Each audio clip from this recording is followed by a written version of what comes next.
Hello traders, my name is Alejandro Zambrano, Chief Market Strategist with ATFX.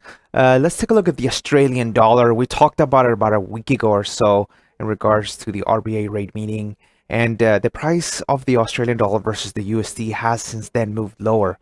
It's, as you probably know, because of the new tariffs introduced by the US and also the retaliation from China. But also what's happening today is that data out from China has been poor. I'm talking about Chinese industrial production and also Chinese retail sales, which all failed to meet expectations. So let's take a look at some of these charts. So what you're looking at here is the chart of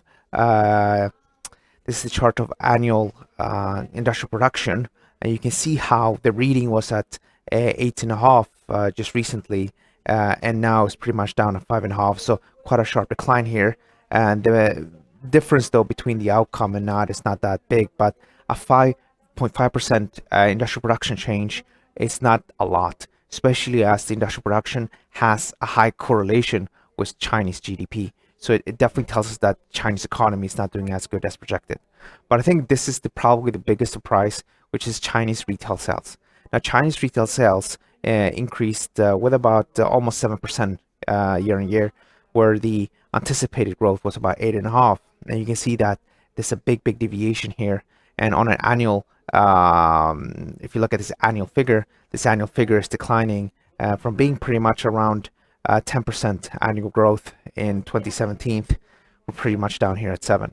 Now, obviously, retail sales in China is not extremely important because the Chinese economy is primarily an economy that exports goods to other countries and do that very well.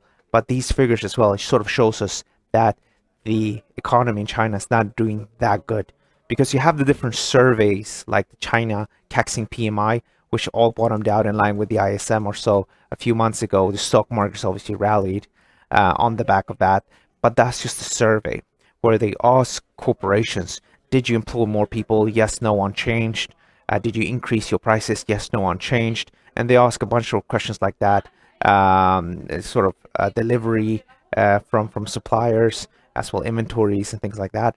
And then they create this index. And this index, the PMI indicator, if it's above 50, then the economic growth or that economic sector is expanding. Is below 50, is contracting. Now, these figures jumped from very low levels. Stock markets in China and the rest of the world increased, and but now we're getting what we call hard data, and that is not looking that great.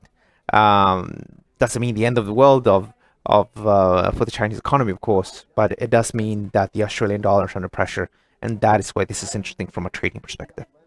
So as we discussed a few weeks ago, the idea was that if we would trade below 69.60 in the Aussie dollar versus the USD, then the market would probably trade lower.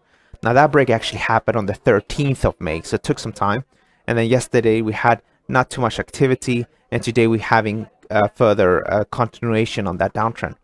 Now, if you look at this whole pattern, it looks to me like a descending triangle.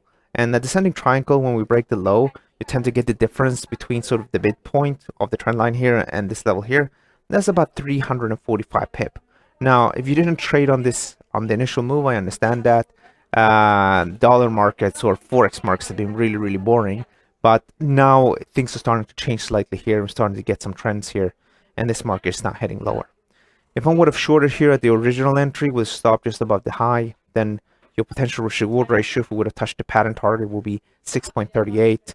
If we just touch the flash crash low at 67.41, risk reward ratio will be 4.17. So it's looking all good, and I think if we do have a bounce, if we would have a bounce maybe over the next few days to 69.33 or so, and then stops would probably go just maybe around 69.80 or so, the risk reward ratio will still be at a solid 6.83 times. So it's looking really good and really interesting. Okay, that's for today's update. Don't forget to subscribe to these videos if you like this kind of content, and as well, don't forget to check out our morning webinars at 9:30 a.m. here at the ATFX YouTube channel. As well, if you are in London on May 22nd, so that's next week, we are going to host a free seminar in the boardroom you can see behind me, and that seats about 10 to 15 people. So if you are interested, we're going to talk about, giving you about 5 different tips to help you with your trading. The whole event starts at 6:30 until 8:30.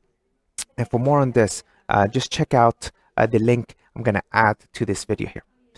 Thanks so much for watching, and I hope to see you guys next week for a live seminar here at ATFX office.